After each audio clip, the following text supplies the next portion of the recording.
Welcome to Positive Recovery MD. If you're listening, chances are you want to create happiness around you and thrive in your life. We're glad you're here and you've come to the right place. This podcast will inspire and motivate you to not merely survive your recovery journey, we'll give you the tools to build or strengthen your foundation to thrive and flourish in your life. Each week, we'll come together as a community to have authentic conversations around addiction, recovery, and what matters. Growth and progress, not perfection. All while developing positive habits for you to utilize in your life. To learn more, please visit positiverecoverymd.com to sign up to receive the daily positive interventions that we'll review, as well as gain access to exclusive Positive Recovery content available only to Positive Recovery MD listeners. All right, let's get started. Hi, boys and girls, ladies and gentlemen. Welcome to another installment of Positive Recovery MD. We've got three co-hosts and a special guest today. So I'm Dr. Jason Powers, one of your co-hosts. We have George Joseph. Hey, guys. And Julie DeNova. Hey. And today we have a special guest, Houston icon. Doesn't like being in the spotlight, but we're going to put him in the spotlight for a few minutes here. Jeff Bagwell. Hey, Jeff. Welcome. All right, guys. Thanks for having me. Absolutely. Absolutely. You know, I was at the game where the ceremony here in Houston, where they sort of, it wasn't the induction to the Hall of Fame, but I loved your speech, man. I was like right behind first base. I was trying to get your attention. You don't know who I am. And you said something like, I don't like being in front of the mic. I would want to be out there with you guys. Of course, that would be funny or something. I may fool myself. And I get that, dude. It's like, our last guest had this really great outlook on life. Like you either approach life with a hunger or a fear. And if you have a hunger, like that's all you want to do. You want to add to it. It's like going towards something and you do more than what's expected. And if you are motivated by fear, you just barely do enough to not get in trouble.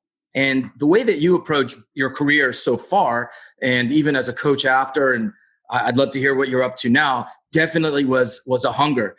You were offered a scholarship to University of Hartford, killed it. You like set records there, and the Boston Red Sox drafted you, but you were batting .333, which is pretty damn awesome, but only 4 home runs.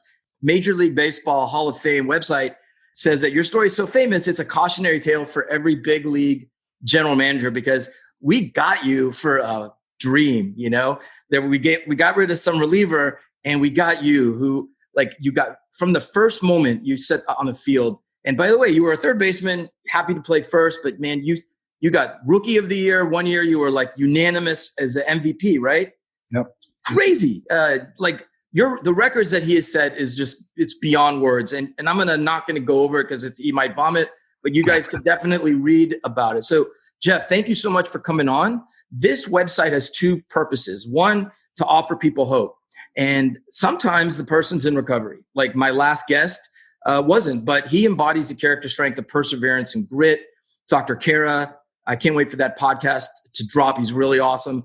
So some people are in recovery, some people aren't, but we like to give people hope. And we also like to give people a tool to flourish in recovery, in life, at work, wherever. So those of our listeners that don't know you. I guess the first thing I would say is I'm Jeff and I'm an alcoholic. I think what you said about hope is a big thing.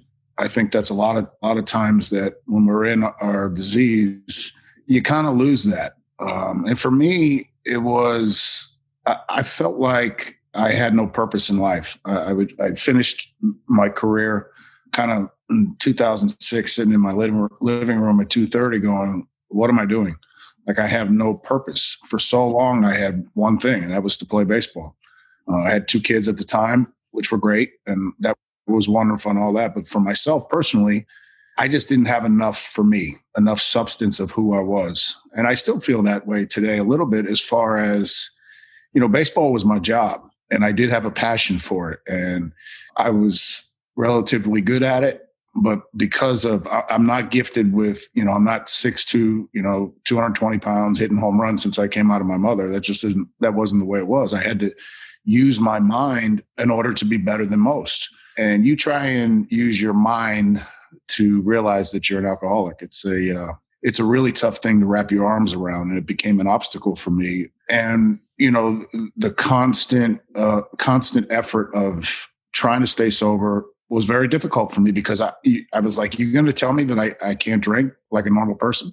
I mean, that's ridiculous. I mean, I've hit the best pitchers in baseball. I've done all these kind of things. And, it took me probably 7 full years of getting my, face kicked in the dirt every single time to realize that I couldn't. My father, when I was a kid, also used to instill in me, don't ever quit. If you ever start something, don't ever quit. I worked at Friendly's one time when I was in college for baseball league. If there's one thing I should have quit, that was being a dishwasher at Friendly's. That was horrible. But I didn't, because my dad said that. So here I come after I'm finished playing and I'm in my addiction, and I'm looking at it as I'm quitting. And it wasn't until finally that I realized that you're surrendering to win, not surrendering to lose. And that's a win. And it took a long time for me to realize that. So, part of my recovery was getting over myself and my thing that I was losing, when in the end I've won. That is common amongst athletes. And I have a lot of athletes that I see. I'm one of the NBA addiction docs, and it's a huge problem. Also some Olympic athletes, and their careers over at 20, 21, 22. And all of a sudden, the thing that gave them drive, that got them up in the morning, single-minded, where everything made sense, where you found flow, right? Where you were in the zone, so to speak, is gone. And, you have loving people around you, have a family, you have a great mind, but you do need to reinvent yourself. I mean, that's one of the main things I do when I work with these players is meaning and purpose. And like you expressed some great vulnerability there, which is probably a new thing too, because, tough guys, we don't talk about our feelings, but George has it, Julie has it, I have it. I know, a lot of, men and women in recovery, like we're imperfect, and there's times where we have crises. Like, is this really all there is? Or, what am I doing with my life? And I think that's great that you admit that you can admit that. It is. And it's, we're placed on this earth for a reason. I believe that. And I do believe that God put me here with the ability to play baseball. That's one thing, but that was not what my intention was for him. His intention was for me to be an alcoholic and to try and help others and to show other people that this is real. It doesn't matter what my Hall of Fame stats are. It doesn't matter. I'm still as vulnerable as anyone to this disease. And that's what I want to tell me. It's okay. And there is hope. And there is hope that we can recover from this. Everybody always goes back to, like, if you have cancer, you get that treated. You can do all that. But sometimes you die, even with the treatment. Right. At least with alcoholism or addiction, if we treat this and get sober, we have a chance to live a great life. And what a gift that is. For all the stuff that I put my body through, what would I put my family through, that I still got a chance by making a living amend every single day to go out and be the best possible person I can be. Dude, that's awesome. George, don't you love his fire, his passion? Like, yeah, I mean, like you got it. You didn't always get it. There are times in and out of recovery where it's like, damn, that guy is so awesome, sober. It's like, if only he knew that about himself, right? But I've seen Jeff over those 7 years, and what's been a blessing and a joy for me is to see his desire to help others and his willingness to get out of his own way. And it's been a beautiful transformation. It's like, I think when you have success in certain areas and then you're humbled by this disease, it's hard to let go. I mean, like, shit, I've been successful in other areas. Why can't I be successful in this? And to realize, like you said, to surrender to win, to make a difference, not only in your life, but man, the lives of everybody around you change because we're different people. And man, people love that. It's like, I talk to Jeff, but I never talk to him about baseball because it's not important to me. It's more important to who he is. But I know who he is from baseball aspects, but anytime I've dealt with anybody that's been a celebrity or a sports figure, I want them to be comfortable to not talk about what everybody wants to talk to them about, or, whatever. It's like the first time we ever had an NFL football quarterback that was going to come to our rehab center, man, the news was in the parking lot waiting for him. It's like, and I had to talk to the people that were there. And I said, do you want to help somebody? Then I don't want you to ever talk about his career until he brings it up. I want you to talk about his alcoholism and about him as a person. That's if you want to care about him. If you want to hurt him, talk about that first, and you'll lose his ability to be real and to be human and to make a difference in his life. treat them like you treat anybody that walks in this door. Treat them unconditionally. And so it was a great learning lesson. I've had to fire people because they want to go ask for an autograph, and I was like, that's not why they're here, or their family members, celebrity. And they just don't think of the impact. That's not why we're dealing with life and death. And so to see Jeff make it to this point and now to make a difference, like yesterday, he was the chairman or the, I forgot, what do we call you? The host of the Archway Academy golf tournament. A lot of things. It wasn't friendly. He was a host, but it wasn't friendly. So he, just being a part of that tournament made a difference for people that were there. I mean, it is like, wow, Jeff's signing off on this. So my recovery, my being involved with Archway is making a difference, and they feel good about it. And that's what, to me, a celebrity or a person of any kind of success, if they can be sober, they have a larger microphone than maybe the guy who's just off the street alcoholic that may not have had a career. But more importantly, we have to treat them humanly, and that they're not above us or below us. And Jeff's always been that way. In fact, I think Jeff's so humble when he shares that his knowledge is so strong that people go like it's almost like, I don't know if y'all too young for E.F. Hutton, but they used to have this commercial called E.F. Hutton, where when E.F. Hutton talks, everybody stops and listens. And that's how it is when Jeff shares. So thank you, Jeff, for being here and being willing to talk about, recovery and how it's affected your life. Well, I appreciate that. And George, I make an effort when I share in meetings. I try never to talk about what I did for a living. Most people know what I did for a living. I try not to bring that up unless it's something that's very valuable for the conversation. Mm-hmm.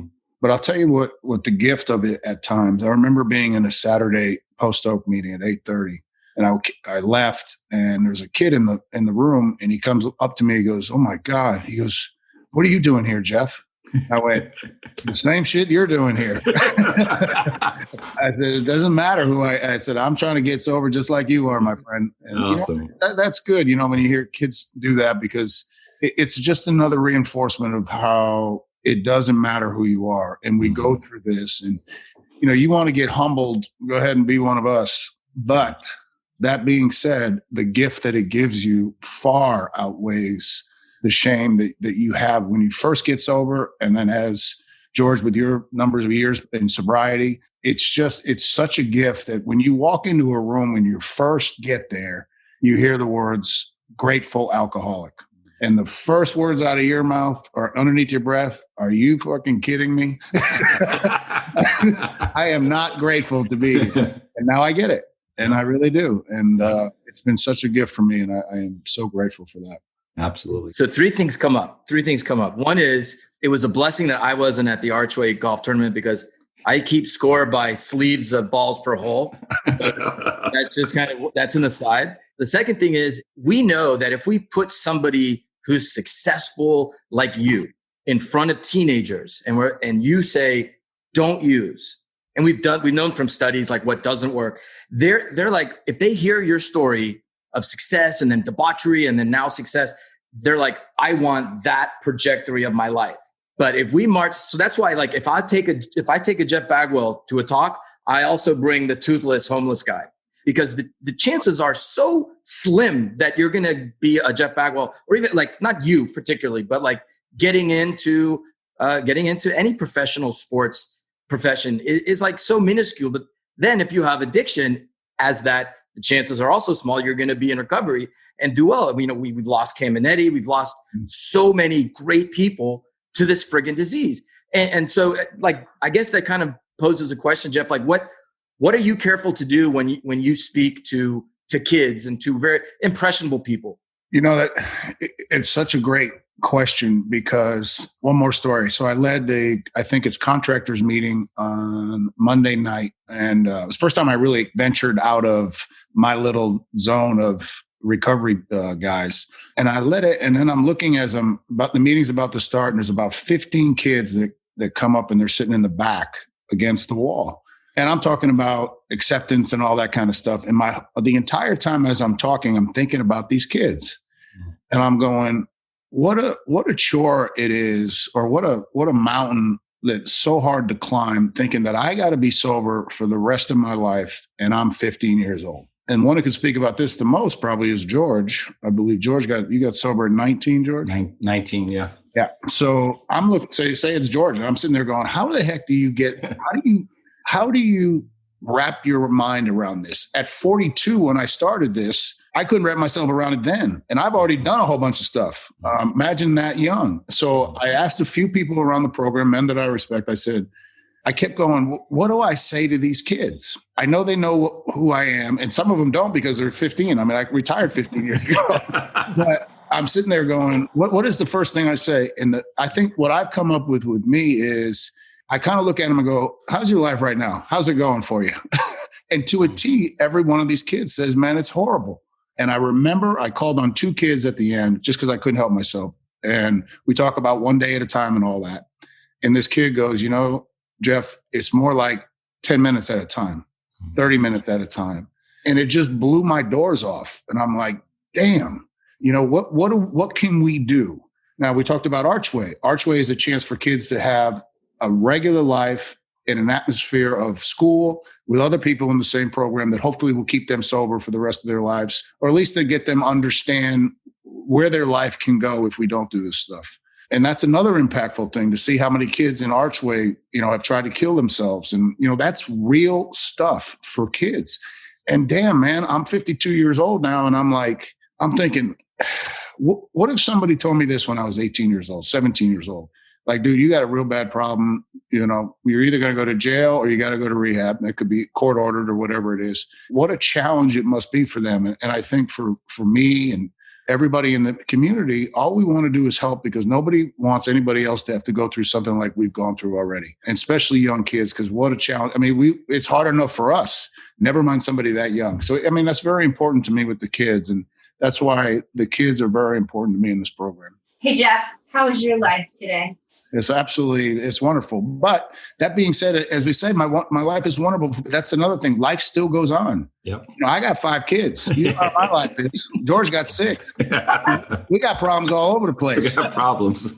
But isn't it amazing though that you can actually be the adult in the room now? Mm-hmm. When I was more or less the drunk or the child in the room. Mm-hmm. So my life, and this is my big statement about that is, if the way my life is now and the person that I think I am, if the only way that I can have what I have now is to give up drinking, I can do that. Or at least I could try. And then, I'm doing my best I can right now. But that's worth the sacrifice, if you consider that a sacrifice, just to not drink anymore. Yeah. So what came up for me also, the third thing to actually just maybe piggyback on it, was Eric Clapton's in recovery. And, I know that story. So Clapton is God was written on graffiti, and he sells out. He's amazing. And he said, I've sold out Wembley Stadium, but the most powerful I've ever felt when I was on my knees saying, hello, my name is Eric and I'm an alcoholic. And I heard you say that sentiment exactly. Yeah. So it's just like we all put on our pants the same way. Some of us pants, they're a little bit longer than people like me, but so what? We got today. You know what the thing that's so wonderful though? And I know when you meet somebody in recovery, somebody you never met before ever, automatically you become brothers. It's just the most amazing feeling, because we know what it's like to go through crap. And it's such a beautiful thing. And, I was laughing to myself in my Hall of Fame speech. I said, I would wonder if in my speech, if I went, thank you. Hey, I'm Jeff. I'm an alcoholic. And I would die to have listen to hear, hey, Jeff, you know what I mean? I'm sorry, but I didn't have the nuts to do that. You would have heard some people say that. Sure. It's amazing, just the brotherhood. And I'll say brotherhood. I'll say, what do you call it, George? Tell me. Fellowship. You don't be biased to the women. Yeah, I know. I'm trying not to, because women are a big part of my life too. And especially having 4 girls, they've really helped me out with a lot of that. What do you do to keep yourself busy? What's your day like? I'm waiting for these ungrateful kids to come home here in a second. And then I do some stuff with the Astros, which is very nice. And, they know what I am, and which is a blessing. My owner is very versed in addiction and alcoholic community. So he understands it. But it's wonderful. And they've given me an opportunity to come back into the organization and start to make a difference in what we're trying to do. So that's a big part of my life. And, I laugh, I say, there's only two things I'm good at. And this, I said, I'm good at baseball and I'm really good at screwing up. So I try and stay the other way with the good in baseball. All right. And this is a lightning round. So I'm going to ask you 10 questions. I want you just to, whatever pops in your head. What is your favorite word? Grateful. What's your least favorite word? Word? One word? Can I? It's usually a question from my kids. I don't know. I don't know that one. Go ahead, give me another one. Yeah, you've met my 3 kids. I need, I want, and I have to have. Exactly. I just got one before I got on. So what revs you up the most? Kids. What turns you off the most? Players. What sound or noise do you love? My wife's voice. What sound or noise do you hate? My voice.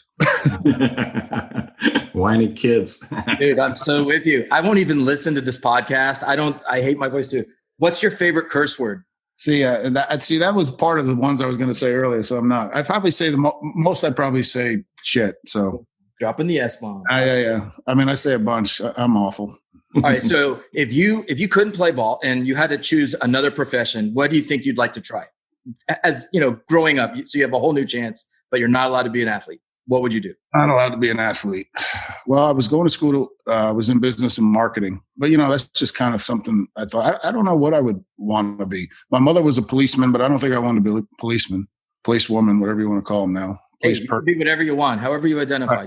I don't know. You know what? I've always loved sports, and I know it wasn't going to be a dishwasher at Friendly's. I know that because back then dishwashers aren't what they are right now. That's right. What profession would you not like to do? Dishwasher at Friendly's. I'm sorry. I'll never get over that. It's something I can never get. Trauma. Well, back in those days, you put them in a thing and you put them down, and then when it wasn't like it was, you pull it back up, and the steam comes straight into your face. I did that. Oh, terrible. Yes, I got a funny story. I was working at Spaghetti Warehouse in college, and we had these like staff meetings every month. And one month, they do the employee of the month. So I got employee of the month. Nice. So the general manager was like, so Jason's getting this because, I know you guys hate that birthday song, but whenever there's a birthday, he's always there singing and he buzzes the table. And you know why? Because I love the cake that we had. It was this Pepperidge Farm vanilla. So whatever they had, I would be with the dishwashers eating. Yeah, that makes sense. The tables to get dibs on the cake. I didn't give a shit about the song. I know, but that's kind of like what I was after parties in the morning, cleaning up all the drinks. What's left? I drink it all before I put it in the dishwasher. I did that with drinks. So, okay, last question. You get to heaven. What do you want God to say at the pearly gates? What do I want him to say? Nice job. Awesome. All right, I'm done. I'm going to drop my mic. I'll let George and Julie hit you. All right. Well, George, I'm going to do the positive intervention at the end. So what do you have as a host today for Jeff?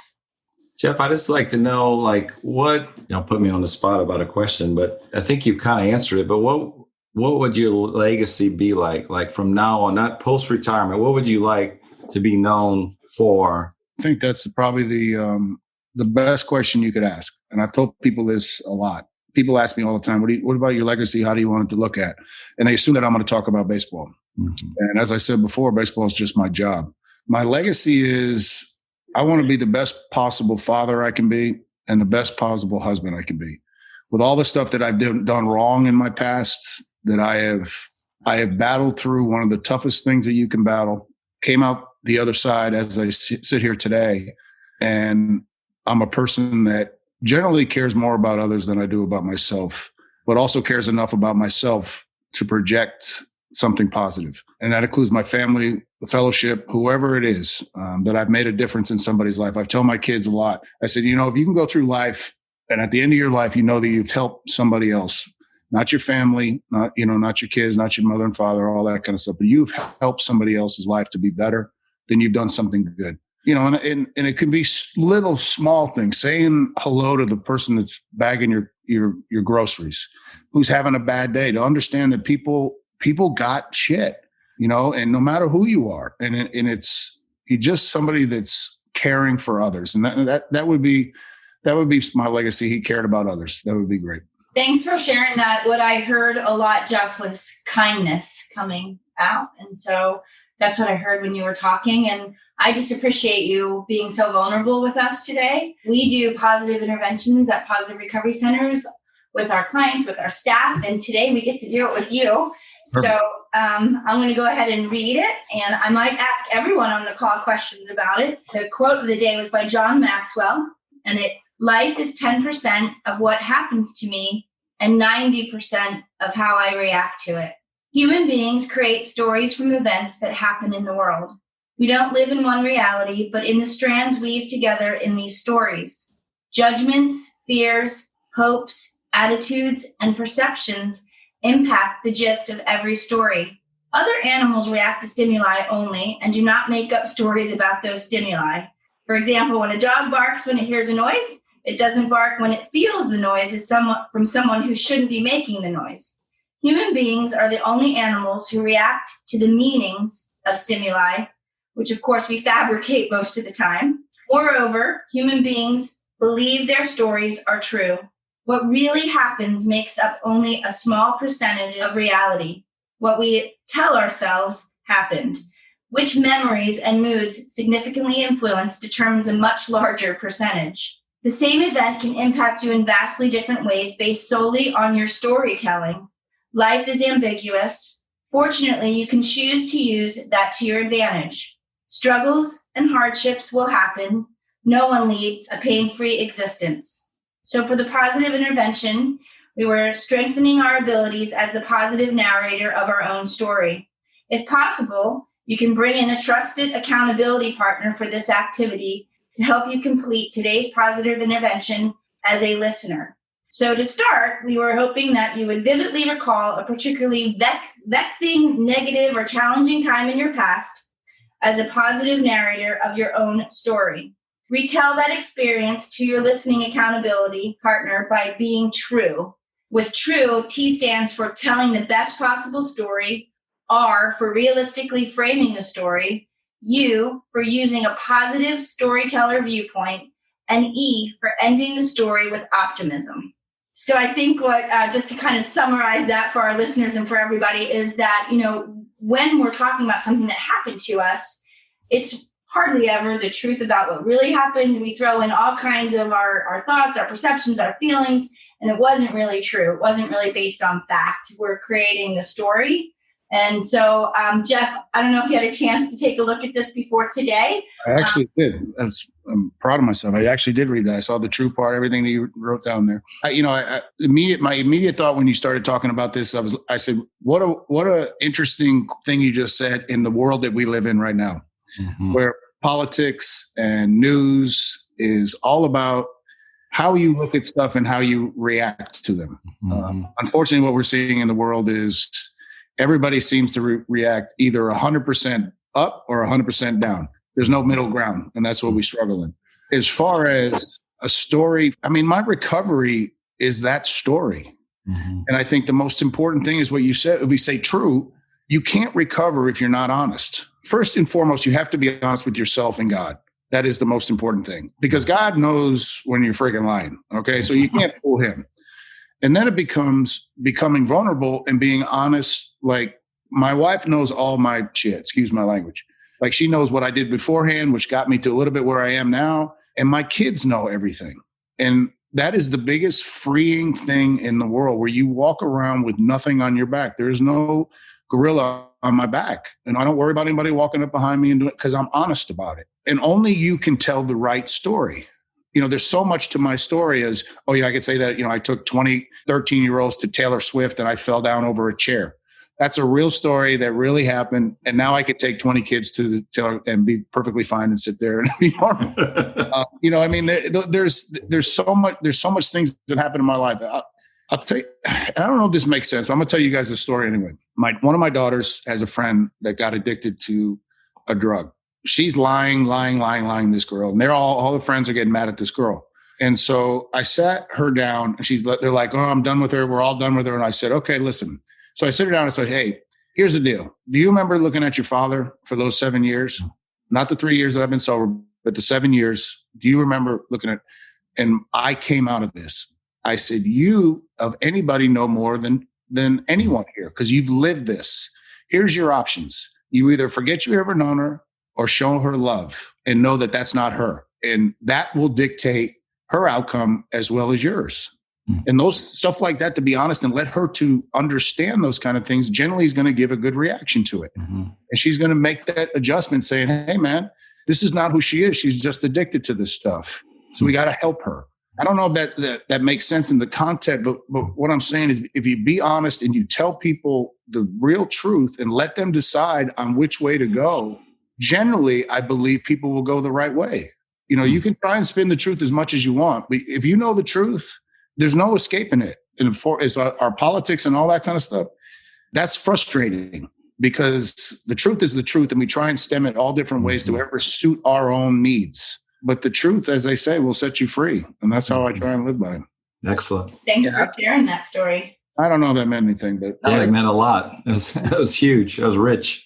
It did. Like, I'm with you. Like, I did so many things during my active addiction that when I say them, I'm not proud of them. It's so just because I'm honest, it doesn't mean it actually makes me feel like gross. I did similar things like falling down and like, God, just so embarrassing. And so when I tell my story, I like to just kind of, okay, I got sober and now, but people like to hear, but I don't like to say it. And it's, I think this positive intervention, it's how we tell ourselves stories that could either give us energy or detract. So let me give you an example.